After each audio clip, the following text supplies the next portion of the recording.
Yeah. And are we working with any like?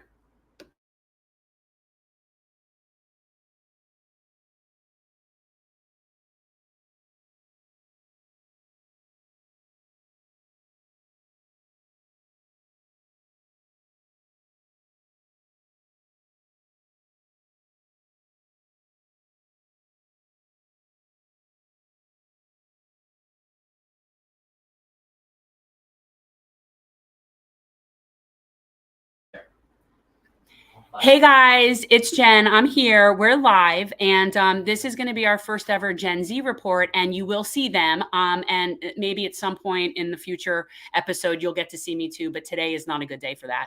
So I'm going to introduce our JenZ team that are going to be doing this, and we're going to see how this goes. This is our first time doing it. So first, I'm going to bring in Christina and Sam because they're in the studio, and we're in a minute, everyone will introduce themselves as well. This is Braden and CJ. And these kids, I know you guys shouldn't call you kids on the show, but they're going to go through and they're going to introduce themselves, and they have a whole program. And this is a work in progress. So let's just see how it goes, and that's it. So without further ado.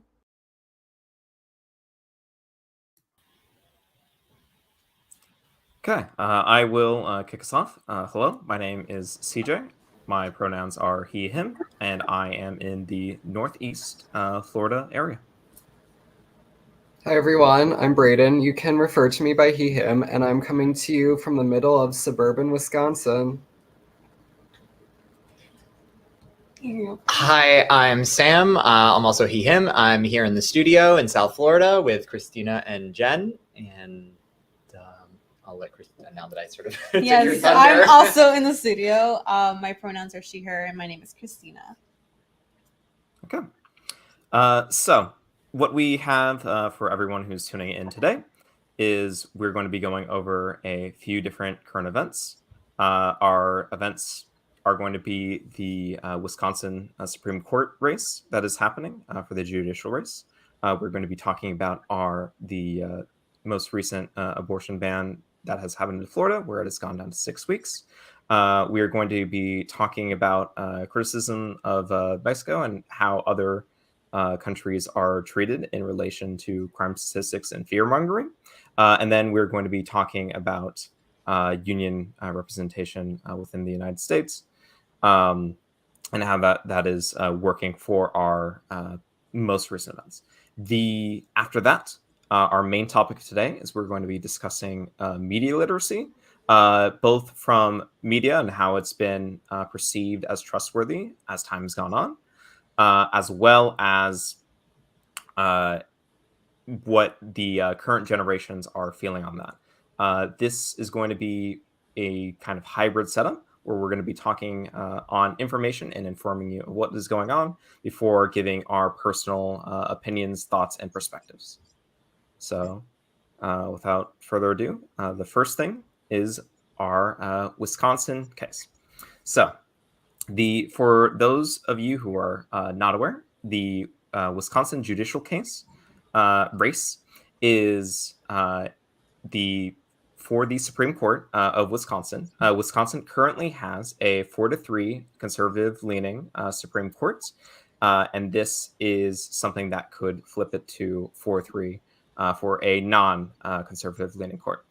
This case is also one of the most funded races in 2023, and to my knowledge, the most well-funded race for a judicial judge, period.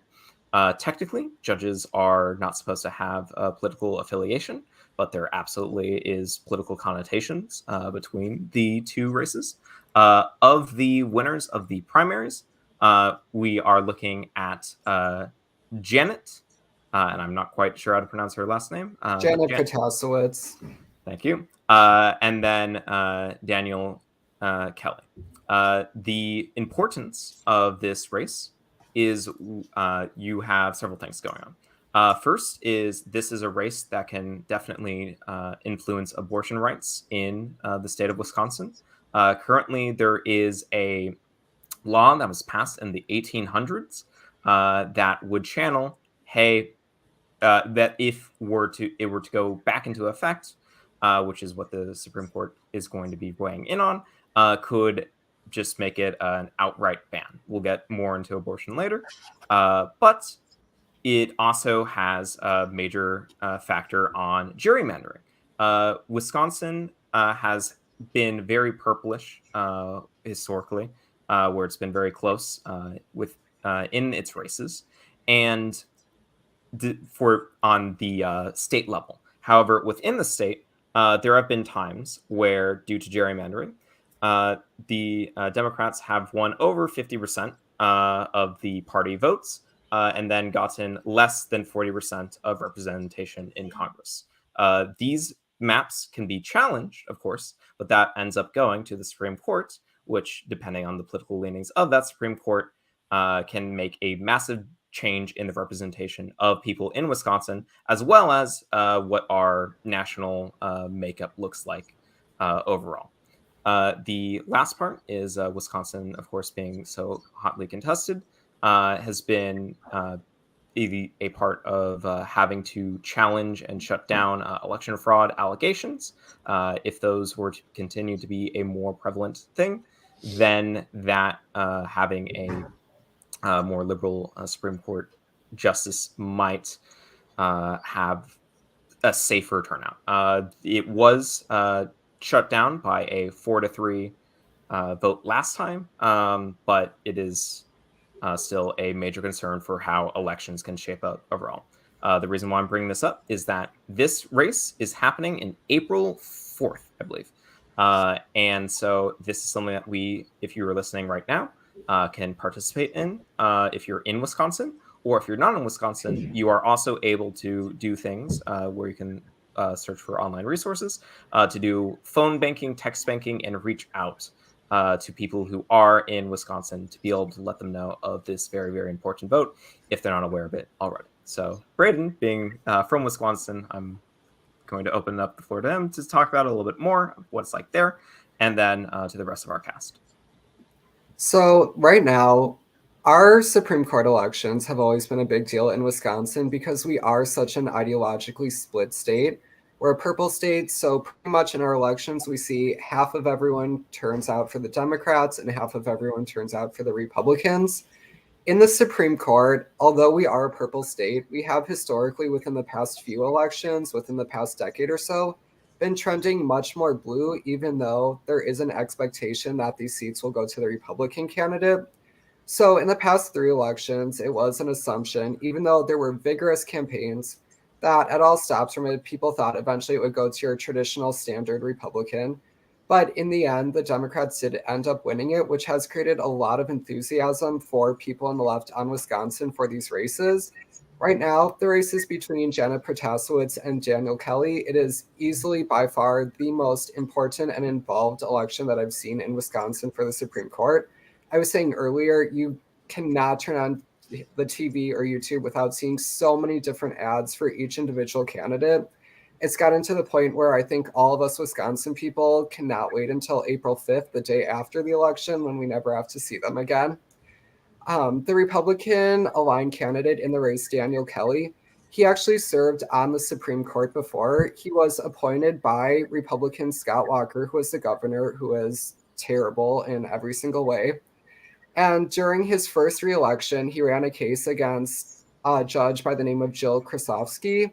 He lost his re-election. It was a very brutal campaign where he was hit with multiple legal letters because he would viciously lie about Jill Krasovsky. So, for example, she was on a prosecution team. He accused her of publicly letting somebody who committed the rape of a child get off without any jail time. In reality, the judge had absolutely nothing to do with that case other than simply being assigned to the afterwards team to handle all of the legal documents after the conviction. So we've known Dan Kelly in Wisconsin for a very long time. He's definitely one of those shady, slimy politicians who will do whatever it takes to get elected. And he's made it clear that if he is elected, gay marriage, abortion access rights, and ending gerrymandering, and even just the safety of our elections, all of that will be on the chopping block. He has sided multiple times with Donald Trump's legal teams to help overturn the results of the 2020 election. And basically, we're looking at a situation where if he is elected, Wisconsin will go back to 1848 when that abortion law was first enacted. So there's a lot of enthusiasm among Gen Z. It's had the highest turnout, the primary for this race, and we cannot wait until election day, and not just so that we can finally be done with it.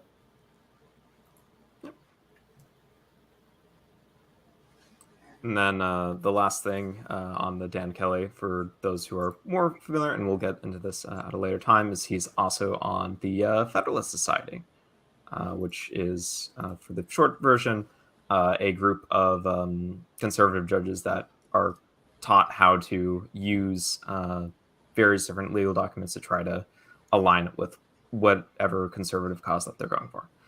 Is there any comment from Christina or Sam of how we want to talk about this? Of, hey, guess what, guys? Every single election cycle so far has been one of the most important of Barely in the Thread, and how that's been on our mental, because we have about two or 3 minutes that we can talk on that.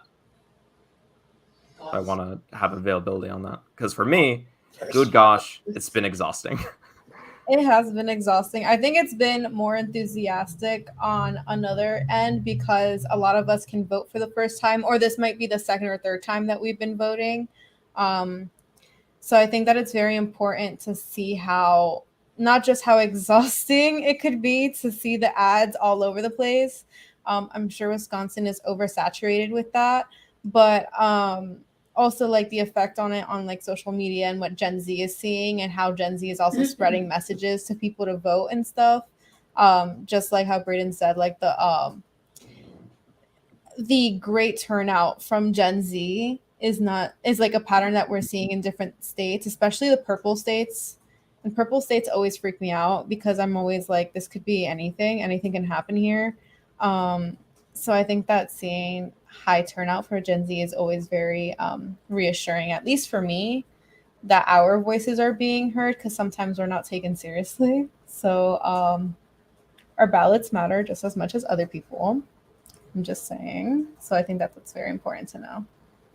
Sure. And then, Sam, anything for... I'm not sure how long you've been involved with politics, but just that constant, hey, guess what? This is a major event that's happening. And Yeah. I feel like every election they, say this is the most important election ever. I mean, when I think about Wisconsin, I think about how it seems to have been the deciding state in the last couple of elections. Like not the deciding state, but it's gone with, it's been a bellwether. In 2016, it like barely went for Trump, and then barely went for Biden in 2020. And so, how it goes in this election, even though it'll be a lot lower turnout, could end up being an indicator of where things are going on the, eternal abortion question, moving forward across the country, because this seems to be an issue in every state. So if the, the anti-abortion judge can pull out a victory, that could be a foreboding sign of things to come, I think, nationwide. Sure. And then, Braden, I think just on your emotional temperature from all this. I think that after this race, I deeply hate Dan Kelly. I've never met the man, but I hope that I never see him, because, dear God, he has destroyed any semblance of happiness for this entire month. Actually, in my college campus center earlier today, his campaign had a booth, and they were trying to canvass people for Dan Kelly. I didn't know that was happening. I walked past. A 40-year-old man yells out at me, "Hey, are you interested in learning more about Dan Kelly?" I just turned around and went, "No," and walked away. That's so much courage. Every time I see those canvassers, I'm like stressed out already, like trying to walk past them. So if you were able to say something to them, that's the way to you're go. So brave. Yeah, you're so strong. I mean, doing the canvassing on either side, like I've done in the most recent election, I was doing canvassing, and it definitely is like a little bit of fear of where it's like, oh, hopefully that'll be fine, because you're kind of putting yourself out there for rejection and trying to help. But yeah, I am just hoping that we get to a point where it's like, okay, I'm very enthused for this versus that. But yeah, there's definitely seeming to be a bit of issues. But when the sake of, hey, this is what we're going to be able to do for abortion rights, and this is what we're going to be able to do for the rest of our lives for our body, and this is our biggest chance to actually get things done. That I think is kind of the unfortunate part of it. Has been every single subsequent election has seemed to be more important than the last. I would argue that maybe 2020 was a little bit more important than 2022, but still pretty massive ramifications for what's been going on. But on that topic, I feel going into here in Florida from Wisconsin, we can talk about, hey, guess what? That week where we went from 21 weeks to now 15 weeks to 9 weeks. Whew. Wonder was sorry, not 9 weeks, 6 weeks. Where were we going next? So Christina, you want to have a topic on what we're talking there? Yeah. So so outside of the fact that the 15-week abortion ban was complete nonsense, the new addendum, which actually shortened it to 6 weeks, and I went ahead and I read the bill again this before shooting this. The only two exceptions that you have for the 6-week ban is rape or incest, and if you are in medical danger, which has already been proven to not be ethical because people are dying anyways. Besides the rape and incest, you need to have proof. You need to have either a police report or rape kit that's already been reported to the courts. And that's already a shame because not everybody is courageous and strong enough to report such a thing. And sometimes they're not old enough to report such a thing. Just for reference, the 6-week ban would essentially mean, depending on where your cycle is, that you're 2 weeks late from your period. So from a woman's perspective, scientifically, your period does not regulate until you're 6 years after your menarche, which is basically when you get your first period. Essentially, folks don't get that until 15 to 20, depending on when you get your first period. That affects it. That's very irregular. Also, severe chronic stress, which is something that a lot of folks have experienced, especially through this pandemic, can throw your cycle off by 6 months. Usually 6 months from when you severely encounter stress or any sort of trauma that affects your mental health and your biology. For the next 6 months, you're basically SOL in terms of the consistency of your cycle. So then again, not a lot of folks who are testing themselves for pregnancy know that they are pregnant at 6 weeks. It's completely unethical. And so this has, in hand with other bills that are being brought up in Florida that we fear may pass, that I'm not going to get into, this is severely putting so many people in danger, not just women who are pregnant, but it also affects the family members and the support system of those folks who are able to get pregnant that can't have that decision to themselves anymore. And so that right to privacy is not even that we are, granted a right to privacy by Florida law. It's just not being acknowledged anymore because of this ban. And so that is what I can say from that. I would like to get other perspective because I feel like you hear a lot about the women's perspective and the people who are able to menstruate and have children and don't have that right to choose anymore after 15 weeks and potentially not after 6 weeks, depending on if this ban is passed. I would like to know from y'all what you think, what your feelings are in terms of abortion ban and how you think that will impact you or people you love, or what your thoughts are on some of that. Sure. The biggest things for me when I'm talking about pro-choice arguments is essentially you're having pro-choice versus forced birth. The circumstance of when you're getting a late-term abortion, and this is when you're past that 21-week period, tends to be due to major medical complications anyway. and being able to have it be between the mother and the doctor is a very good way to make that process as painless as possible. The 6 weeks, of course, is a de facto ban. Honestly, I'm a little bit confused as to why it's not going to an outright ban. I believe it might be due to that being challenged in courts if it goes to an outright ban. But the 6 week ban has been the resting point of the de facto, or not de facto, the de jure ban, but the ban that doesn't stop things. Of course, the rape and incest, rape kits are also very backlogged, so it's very hard to prove it. And then, you're past that period of time. And then, of course, medically is there to, again, not get sued.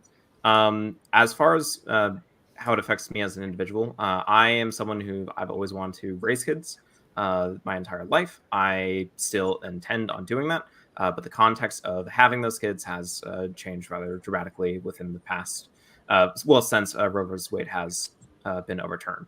Now it is dangerous for me to be having a pregnancy with my partner and having to deal with that, because if there are complications that arise, that is going to be very, very concerning. And then it's also been a point where, again, we went from 21 weeks is what the law of the land was, to then 15 weeks immediately after, to now it being shortened. I don't see a reason why it would be shortened again.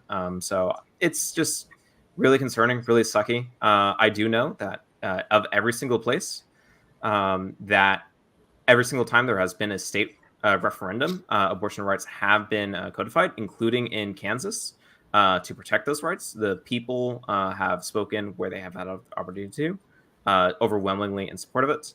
And I think it's very clear. And it's just another thing where I'm like, I'm tired of being affected by these things, but this is why we gotta keep talking about it and not letting it go. Caleb? I appreciate that. Yeah, one part where I definitely agree with you is I don't think there ever truly will be an endpoint. Like you said, we've gone from the 21-week bans to the 15-week bans and now down to the 6-week bans. I think ultimately the goal for most of these Republicans in office is a complete outlaw of abortion and access to it. And then, frankly, I think that they're going to move on to things beyond abortion relating to women's rights to privacy and autonomy and being able to make their own health decisions and decisions for themselves.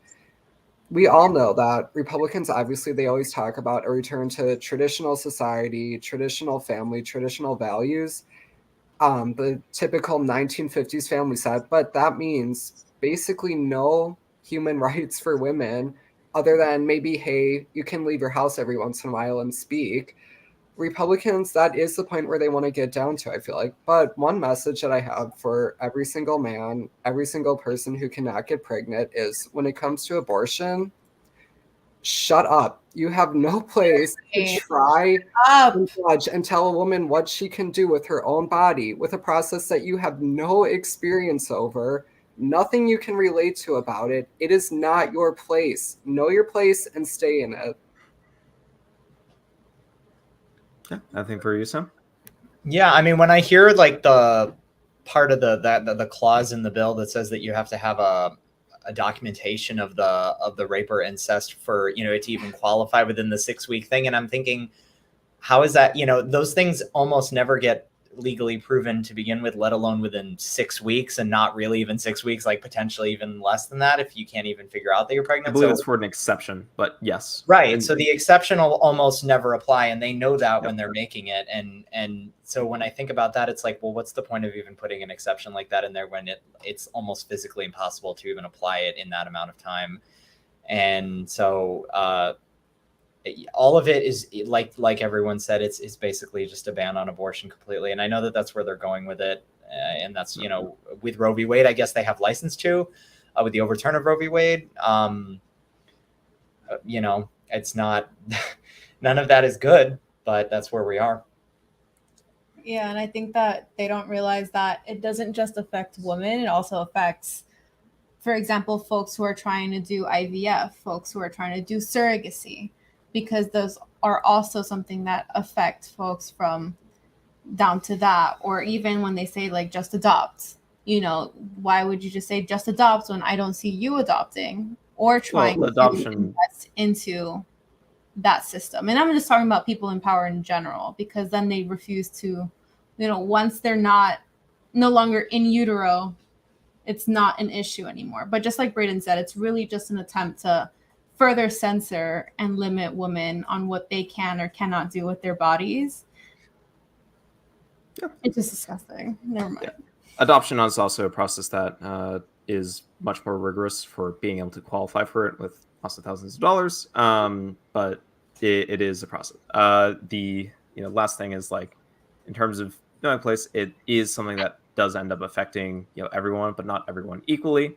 If you are someone that is expecting to have children or planning on doing that, it does also very negatively impact those who are on the lowest parts of poverty to just lower income.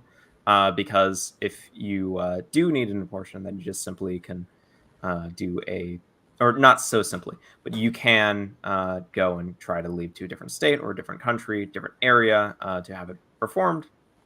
So you're having additional part of the most vulnerable people being exploited further. But a country that doesn't have as much exploitation on specifically abortion rights? It's Mexico. Woo! So that's my segue. Yeah, so what we're going to be talking next is essentially, hey, we have countries that are constantly being fear-mongered, specifically Mexico, and talking about how they tend to get a little bit of a bad rap, despite sometimes having more progressive policies when it comes to human rights and specifically abortion in the States right now, but also in general, and how those crime statistics might be a little bit overblown, especially within different areas. So. Yeah, so as I'm sure a lot of you know, based off of the news and the headlines, within the past month, there was a horrible, tragic situation where 4 Americans traveled into northern Mexico. Unfortunately, they were abducted by a cartel and there were several deaths. And there has been a lot of outrage coming from American politicians towards the Mexican government and essentially saying that, hey, our citizens are being killed in your country by cartels. You're not doing anything. The cartels are still here.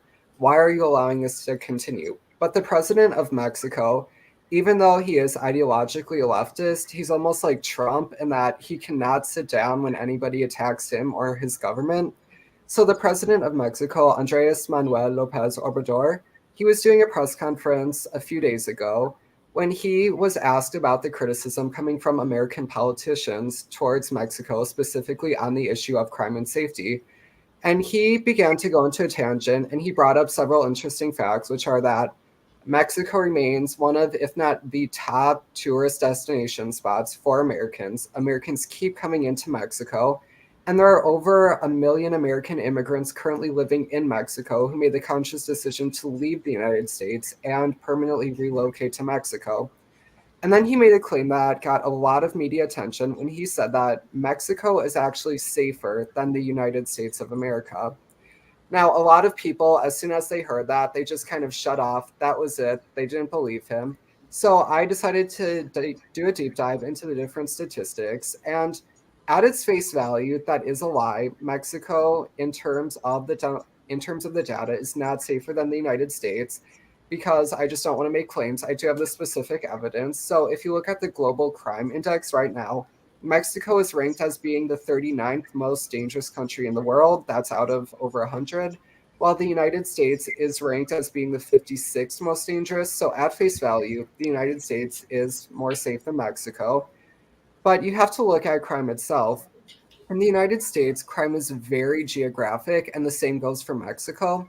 So, for example, in Mexico City, the murder rate is lower than many other major cities. It's comparable to the murder rate in the United States city of San Antonio. But then if you go into other cities within Mexico, it will be higher. That's just like how in the United States, in our suburbs, there are much lower rates of crime, very low rates of violent crime. The majority of the crimes that happen Stearns are and just civil Foster, property what comfort disputes. should be. But if For a limited you time, go bring into our major cities, that's when it's higher. And if you go into impoverished areas where a lot of people don't have any chance to support themselves unless they do engage in crime, then the rates are obviously higher. And the same can be said for Mexico. So one thing that really, it made me realize how we have this tendency especially privileged people in the suburbs like myself, to look at more impoverished majority brown nations and simply dismiss them as, oh, they're dangerous, you can't go there, it's not safe. And that really does ignore the facts, because the crime rate and patterns of crime in countries like Mexico is so easily comparable to our crime rates and crime patterns here. And one thing that I just had to bring up is one of the key politicians criticizing Mexico throughout this whole process has been Ted Cruz. He's been saying that because he's from Texas on the border, he can see that Mexico is such a barren, violent, horrible place. You can't go there, otherwise you'll get shot instantly. I want to bring up that this is the same place that Ted Cruz, when his state was going through a middle of a snowstorm that killed multiple people, shut down the whole electric grid, he decided to go to Mexico. Why? Because he thought that Mexico would be safer than Texas in the United States. So I want to open it up to everyone for comment. What are your thoughts on this? Well, I'm not sure that he went because he thought it would be safer. I think he went to like Cancun on vacation because he wanted to go on vacation. But what I meant by that was that, sorry to cut you off, just that the infrastructure there would be better, because at that time, Texas was in a blackout in terms of things like clean running water, Wi-Fi. I wasn't referring to actual like door-to-door vandal. Yeah, right. I think it's important to note, with like you were saying about how it's geographic with all crime statistics, like the majority of crime in Mexico is concentrated in a few areas, and that's the same in the United States. Like, it's not equally distributed throughout the country. So if you're going to a major tourist destination like Cancun or something like that, it's obviously that's not where it is. I think the majority of it, you know, it's and I think it's also important to recognize that Mexico and a lot of other Latin American countries have made a lot of strides over the last several decades in reducing a lot of cartel violence, a lot of gang violence. And obviously there's still a lot to be done. Like El Salvador is still, has major challenges with that. And, I could go into a whole conversation about their president and, the measures he's taken to reduce their crime. But like the Mexico being such a safe country on the whole, I feel like is still a relatively recent phenomenon as far as like overall murders per capita and things like that. So that's something that definitely, you could talk about like AMLO's role in that. I know you talked about his comment a little bit earlier. I don't know too much about that, but I'd be curious to know like how they achieve some of those goals. Yeah. And I see that. And I want to just point out also, just because Braden also brought that up in terms of the crime index, when you go visit America, you're not going to the suburbs. You're going to New York. You're going to like the urban areas. You're going to Miami Beach. You're going to Los Angeles. You're going to all of these urban areas. So when you go to Mexico, you're not going to the suburbs of Mexico. You're going to a tourist location. So naturally, there's going to be a higher crime rate. So it's not fair, just like Braden said, to look at a brown country or a second or third world country and kind of go, okay, well, I mean, obviously they're brown, so they're going to be more dangerous. I'm not going to go there. Or this is going to be more dangerous than the United States, and just kind of wrap the conversation up at that. Especially considering folks our age, if you go on your Snapchat story and your Instagram story during spring break, a lot of them go to Cancun. So then again, it's so hypocritical sometimes when you go and see who's the first person to go to Mexico, such as Cancun, especially folks of power when their people need them the most. Sure. Who I'm talking about. Yeah. And then from my perspective, the biggest thing for me, and this is more so talking about my interactions with technology and such things like that, is when it comes to battle rap, I am personally very against like trying to categorize large groups of people into certain types of boxes, and a big part of that has been just due to I am a gamer, but as part of that, I have just end up playing with a lot of people who are in my time zone in my general region. So I've made friends with people in Canada. I made friends in Brazil. I made friends with people, especially in the UK and Germany, tends to be very prevalent from just different online communities. But the areas in which I am, forming these friendships is like the barrier for entry on that is, do they have access to the internet? Do they have access to a computer? And those perceptions is something where it's like, I recognize it's just everyone is kind of people of Earth, and you can definitely have people that are much more scummy and harmful or scared, or trying to do what they think is best, and then you have people that are much more positive in their outlooks and are able to just be better. So yeah, and then when it comes to media coverage, of course, you have immigration has been a big topic of the past 2 election cycles. In Texas, we had a food shortage on vegetables because we let 2 weeks of vegetables rot to try to stop drug smuggling and people smuggling, and we found nothing. So yes, it is absolutely a xenophobia that should be combated. But now, on the topic of immigration, xenophobia, and just trying to see other nations as lesser, let's talk about how we can improve our current situation in our current nation with discussing unions, which is on the topic with Sam. Okay. All right.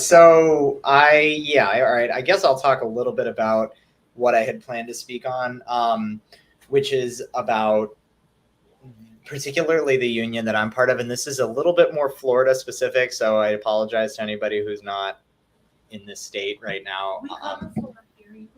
So I am a member of the Unite Here Hospitality Union, which is the largest hospitality union in the nation, representing over 300,000 workers in the hospitality and tourism sector. And our local down here in South Florida is Local 355. And so I want to share a little bit about a new organizing drive that we're doing through the union that I'm a part of. And it is, I'm just going to I have a little bit of notes here. So if I'm looking away. So I'm specifically trying to talk to young, energetic, labor-driven Florida residents who are, maybe graduating from school soon or looking for a new job. Something like that. And the reason for that is because our union is trying to expand the number of specifically hotels, and specifically in South Florida and Greater Orlando, that are part of the locals in those 2 metro areas as far as the Unite Here union. So we represent, like I said, nationwide, we represent over 300,000 workers across the US and Canada, of which about 33,000 of those are in Florida, and about 7,000 of that 33,000 are here in South Florida, part of Local 355. So just to talk a little bit about Florida's background as a right-to-work state, that essentially means we're not the only one. There's dozens of right-to-work states. Michigan actually just overturned their right-to-work, which is really interesting.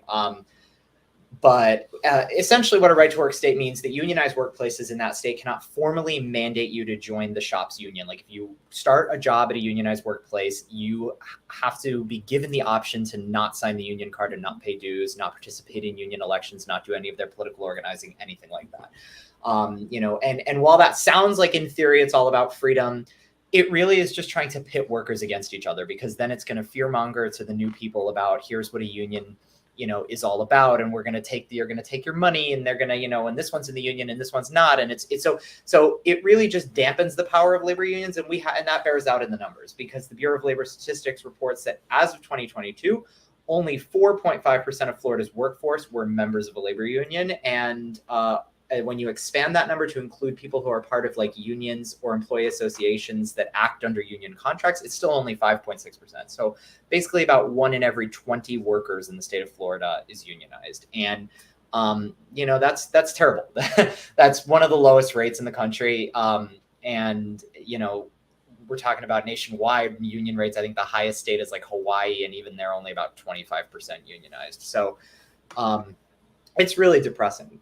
But nevertheless, that's about our Unite Here, our hospitality union, is about 8% of those unionized workers in the state of Florida. So, we have a lot to work against with these right to work forces that are, occupying our legal system.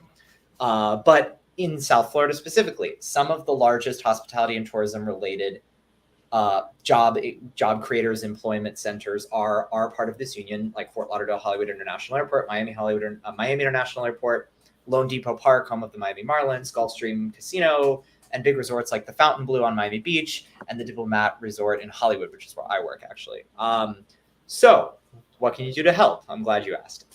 There is an official posting on Idealist, and you can Google this. Just Google like Unite Here, Idealist, organizing apprenticeship, whatever, Unite Here, Local 355. I'll give more information in a bit. And what we're doing is trying to do this drive to get young people, or you don't have to be young, but generally they're going to be young, and that's trying to get everybody in so that we have more people that are training on how to organize their workplaces, so that ultimately we can expand the repertoire of unionized hotels, because so many hotels and casinos and things like that, even in South Florida, are still not unionized, and that's a major problem, because that's like the last front that we have against some of the worst working conditions, especially after the pandemic, for workers who are overwhelmingly immigrants and people of color. And so I just want to talk a little bit about what the difference is that a union can make in having a unionized workplace in the hospitality industry. And that a lot of that was borne out last summer in a big fight that happened at a couple of big properties, the Diplomat in Hollywood and the Fontainebleau on Miami Beach. The Fontainebleau is a pretty historic, like iconic name. So even if you're not in Florida, you might have heard that name before. And what happened last summer was that the pandemic, and specifically I'll talk about where I work at the Diplomat. Last summer, before the pandemic, they were owned by this large asset management company called Brookfield Asset Management. That's a Canadian multinational firm that has over $725 billion in assets under management. And they own a number of like nuclear power plants and resorts and real estate and private equity, all that. And so they closed the resort for a period of about 14 months, left many of the workers without any recourse for, a lot of them didn't have extended unemployment benefits. And these are people that have been there for 15, 20 years in some cases. They couldn't just switch jobs overnight. They didn't give anybody any updates on when they were going to reopen the resort. And they claimed that it was because, it's a convention hotel, so they weren't having conventions during the pandemic. I mean, I guess you can buy that, but in Ron DeSantis's Florida, like very few people were legitimately put out of a job for a very long time because of COVID. Pros and cons of that obviously can be weighed at another time, but essentially they left a lot of these workers without recourse. And then when they did reopen after 14 months, they were at like half of the staffing capacity that they had before. So at a resort that might have used to have 1,500 employees, now we're only bringing back 700 or 800. And to this day, like many of the departments are still not filled. And so this is a huge problem for just like the overall running of the resort, but it's also because you're giving employees the jobs of 3 people to do what used to be the job of 1 person. And this big fight came to a head last summer when there was like an extension of the collective bargaining agreement. And stop me if I'm rambling too much. Well, let's get into a discussion about this. Yeah. So I'm just gonna finish up with the thing about the fight that happened. So they essentially got 99% of the workers who were unionized at the property, which is about 450 of them, to vote to authorize a strike. And they were literally about to shut down the hotel. They were occupying the cafeteria. They were occupying the access ramp. They were trying to literally shut it down. And they were demanding $20 an hour for non-tipped workers. At the time, staff like housekeepers were making like as low as $13 an hour. And, in a modern post-pandemic inflation world, that's just not a tenable wage, especially here in South Florida, where rents can be $2,000 a month or more. And so, the union, because of the union, they won a lot of their benefits, and they were trying to take away a lot of the employee perks. They got to keep a lot of that, and they got some major raises for workers. So all of this is to say, what we need from people who want to, join this organizing drive is, if that's something that you're interested in, to contact, go on, like I said, go on that posting, Unite Here, Local 355, and organizing apprenticeship. And I actually have the permission of the vice president of the local to give out her phone number. So I will do that. It is 305-952 0392. And her name is Candace Lamb, and she would be happy to hear from anybody who might be willing to do this. So that's sort of my abridged spiel. But yeah. Yeah. So no, that's fine. So for the next week, our main topic is going to be talking about unions and labor, how unions interact with labor, the benefits and like the pros and cons that can happen with unions. We'll get into more details on that. For just a quick, 2 sentences of how we feel, I am in the boat of unions in general are pretty good, and that increased membership does allow for a lot of increased bargaining power, even if it does lead to a little bit more friction within the economic workplace. And then I'll leave that to Braden and Christina, and then we'll get into our main topic. I want to bring up something that happened in Wisconsin, my own backyard, home expertise, which is that in the early 2010s, a lot of public sector workers in Wisconsin, so teachers, firefighters, snowplow drivers, they were heavily unionized. There was a budget crisis, and the governor, Scott Walker, passed a bill that completely shut down the rights of unions to exist in the public sector in Wisconsin. So overnight, teachers mainly went from having a union to not having one, and same with all other public sector workers. And as expected, salaries went down, wage increases went down, working conditions became much more horrible to the point where a lot of people actually left the state. So if you can get into a union, I highly recommend it. If your workplace is holding a vote on whether to get rid of a union, do not do it, because speaking from personal experience, that will end up horribly for you, no matter what bosses say. Then Christina? I think that unions are definitely essential, and they are hard to keep alive, especially in a state like Florida. I cannot speak for Wisconsin because I don't live there, but especially in Florida, where it costs an arm and a leg to live adequately, I believe that there should be stronger focuses on unions, because I think especially with our generation, where we're not going to take a lot of what is given to us unless we work hard to deserve it, such as unions and strength in numbers, I think that it's definitely going to have to be a priority for a lot of folks who are entering the workforce professionally out of college and into like high school, and other people who are of the working class who need unions. Sure. Okay. So for our main topic today, again, we'll be getting a lot more into labor and unions in next week. So that is our little preview for that. We're going to be talking on media literacy. First, Brendan is going to be talking about basically our historical media literacy, of how media trust has changed more and more. Then I'm going to be talking about little bits of differences between media trust between generations and how it gets impacted for the rest of us. And then Christina is going to finish us off with talking about how technology is impacting us, and we'll go to a greater discussion topic of how we personally deal with media literacy within our own lives. So let's go. So if you look at it all throughout history, the question of what is acceptable media to get and consume your information, that has changed so much throughout the years. So early on in human history, there was pretty much, for the Western world, only one source where you could get your information from, and it would be trustworthy and valid, and that was the Bible. And then books started getting published with the invention of the printing press, and books were looked upon as, you can't completely trust them because anybody can write a book, anybody can publish one, and you have no way of knowing if it's valid. And then books started to kind of take off, as we obviously know. And then newspapers came around, and newspapers were looked down on as they're very radical. There's absolutely no control over them. You can print lies, you can print all sorts of slander, and you cannot trust them in any way, shape, or form.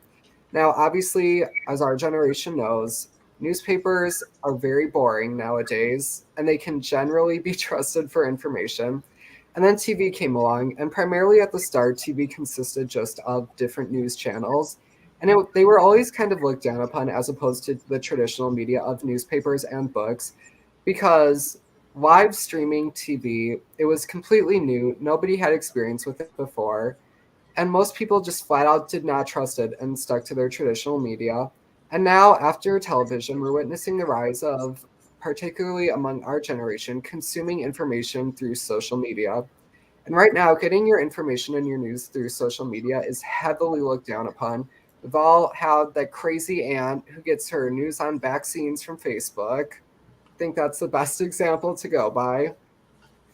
But we have seen that news on social media actually has been valid, and it's getting better and better with each year.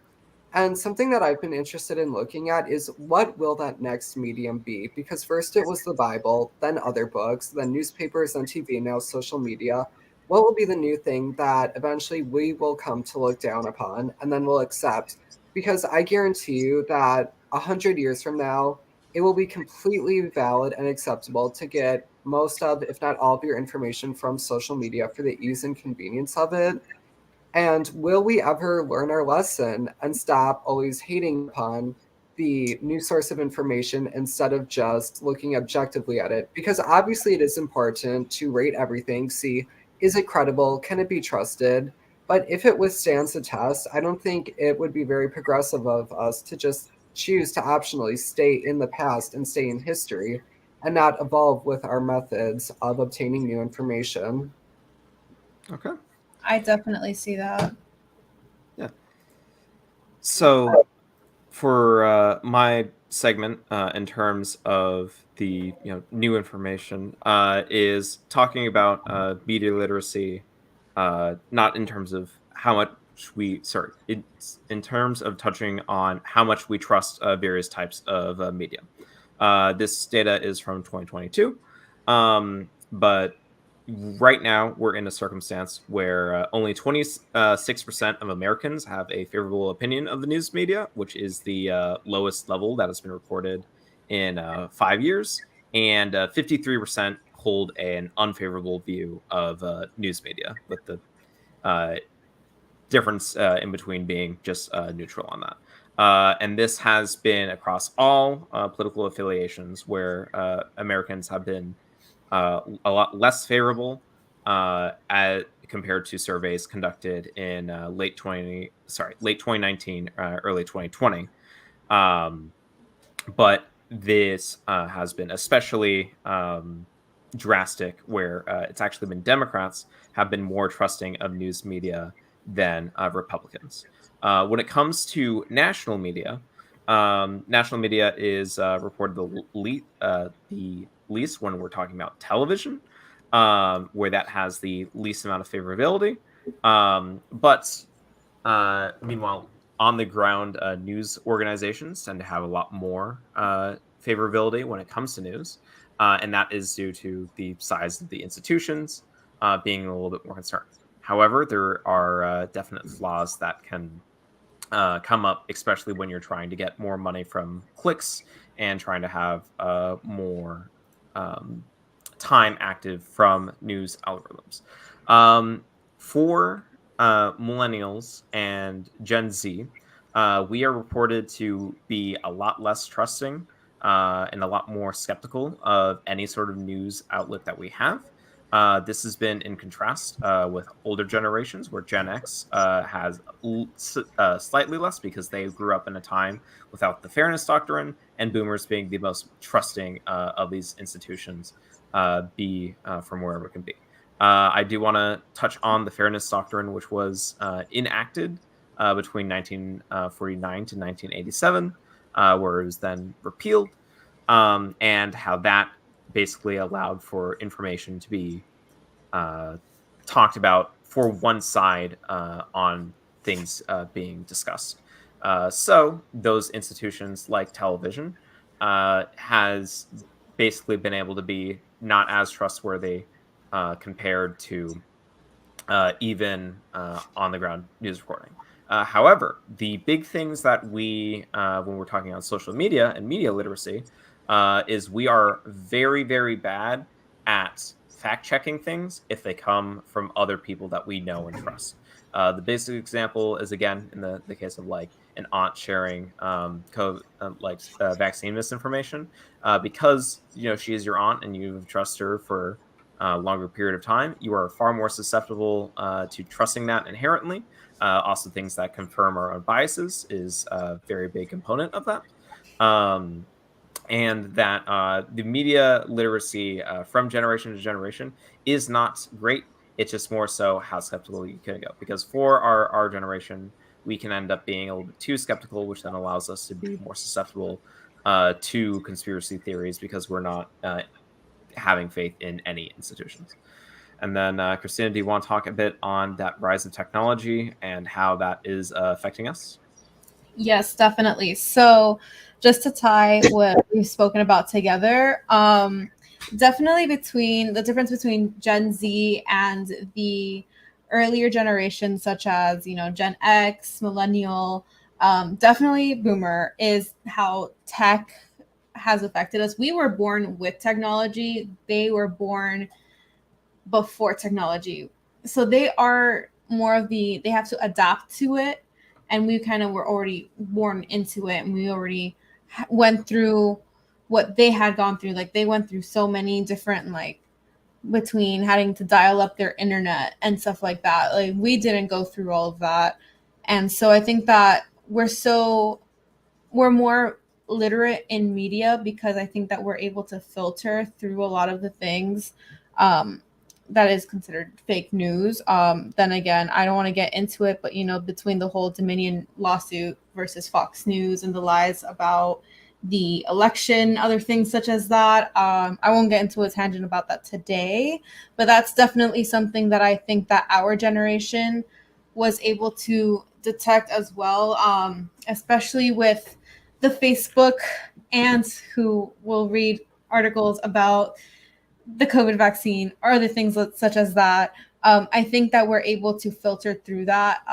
I think that I don't think it's a great job, but I think that different social media outlets are trying to do what they can in terms of filtering through fake news and misinformation, and also trying to provide those resources when they detect that someone's speaking about a certain topic, such as like the COVID vaccine. If they detect that you are speaking or posting about it, they try to provide that resources so people have the option to inform themselves.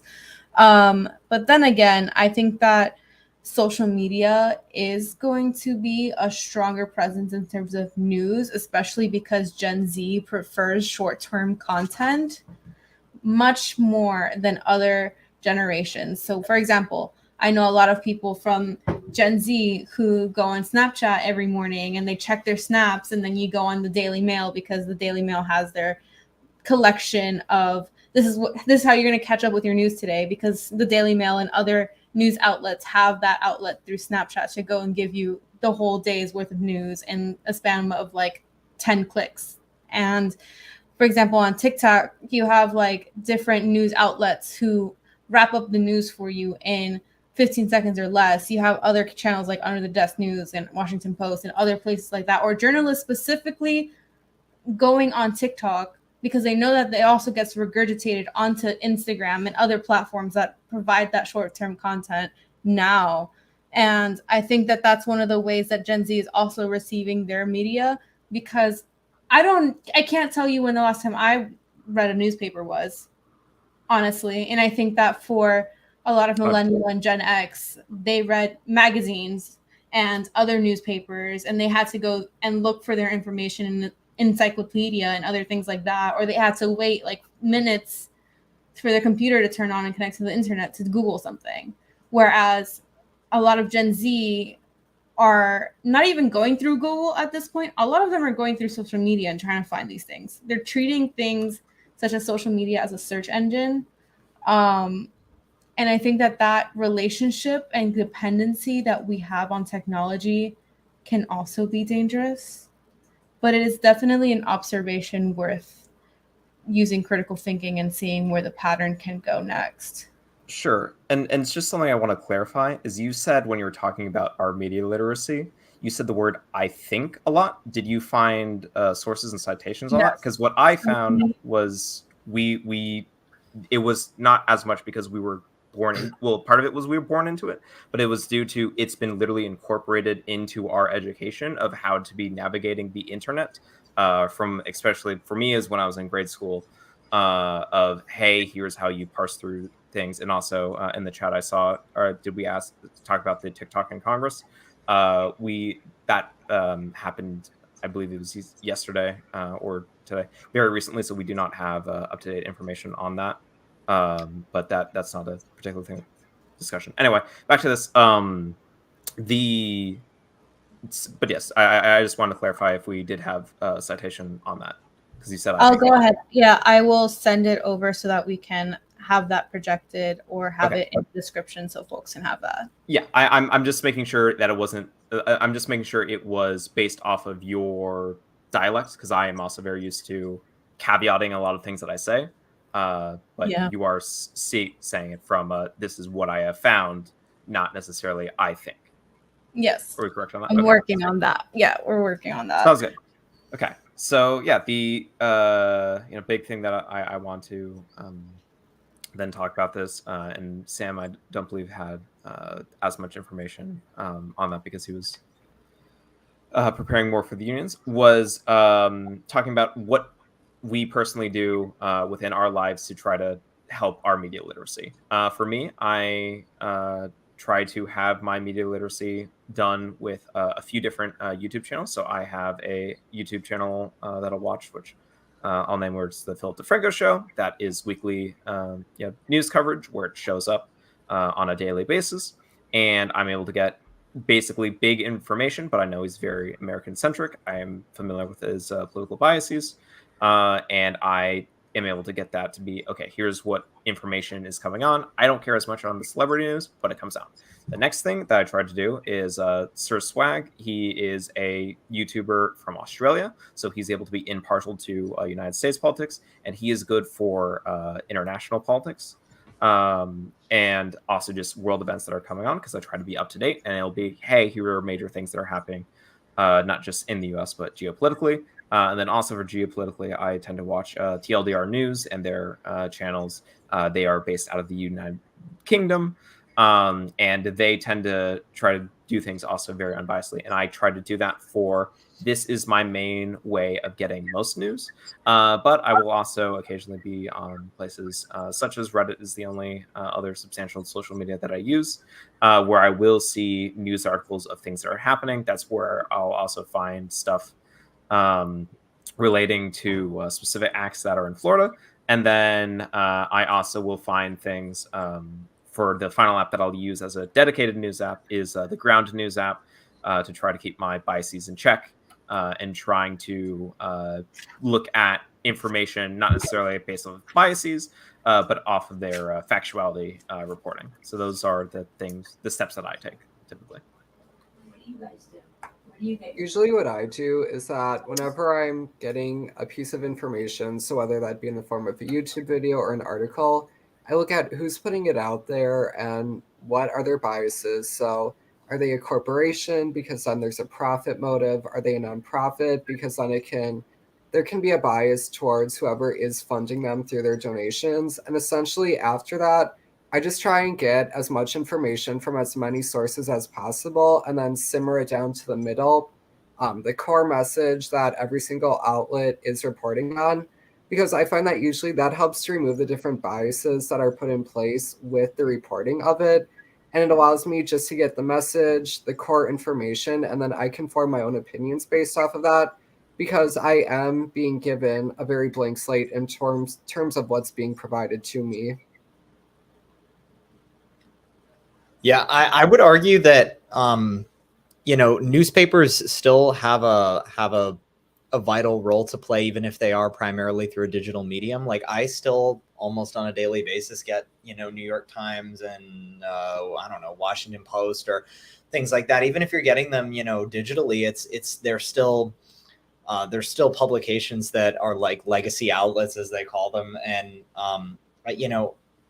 they have a whole host of problems on their own, I think, of sort of being like the arbiter of what gets to be discussed and the lens that they frame things through. But ultimately, I think like media literacy from like all generations is something that does have to be taught in like a formal educational setting. I think in Finland they're doing like some new program in their public schools to try to teach like more, have like formal courses on media literacy, so that students don't go into the world susceptible. Because I think like even though older generations get a lot of flack for, you know, being susceptible to those spammy links that make no sense and then they send it out to their whole family thinking like, I don't know, you know, there's chips being implanted in like cornflakes or something, and then they, you know, that's true that that's more likely to be like a boomer who's susceptible to that. But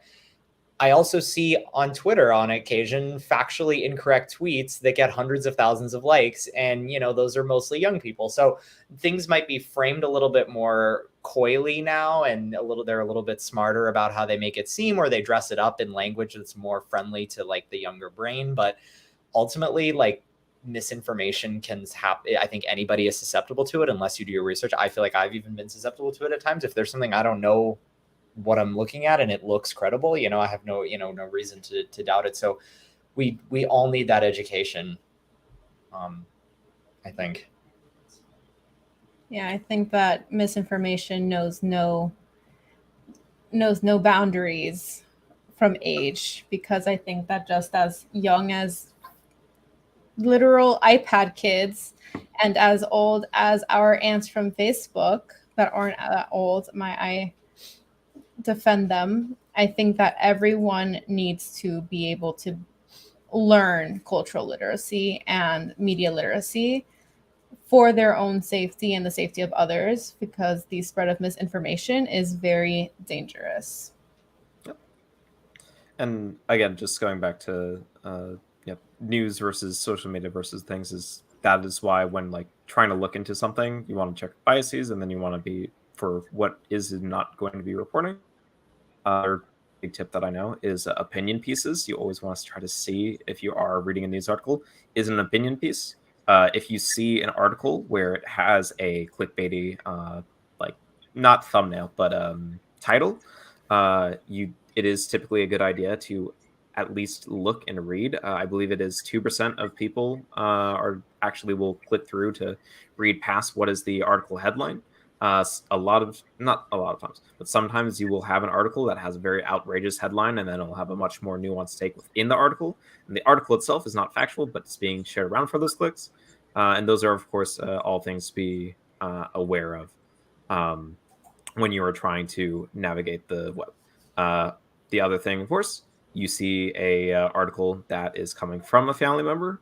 You want to, again, just not necessarily trust them, and do try to double check and be willing to raise that eyebrow. And that is your kind of best way that you can be trying to fight misinformation as it comes up. And that is the information that I am was also able to find to kind of wrap this up, to be like, hey, you, the viewer, what can you do? Well, with that being said, that is our big wrap up of the information that we had. This is our format. We will, of course, refine this as we go forward. But any other closing statements from the team? Just do your research.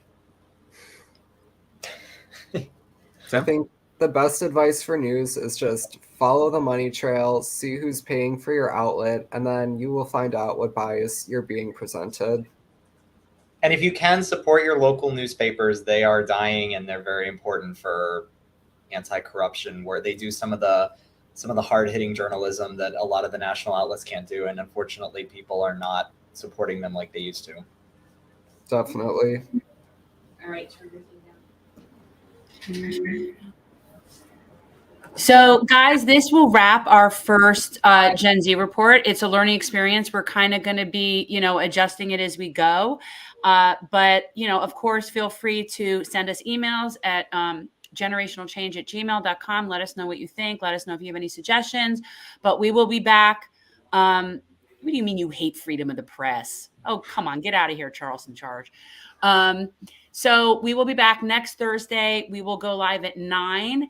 And the in-depth topic we're going to be focusing on next week is going to be labor and what the impact is on this generation. And that's something we really haven't gotten into very much because we tend to think of it as an older generational issue, but it really is not. So we're going to be talking about that next week, and we're going to be growing as we go. So guys, make sure to check us out again, and we'll see you next week.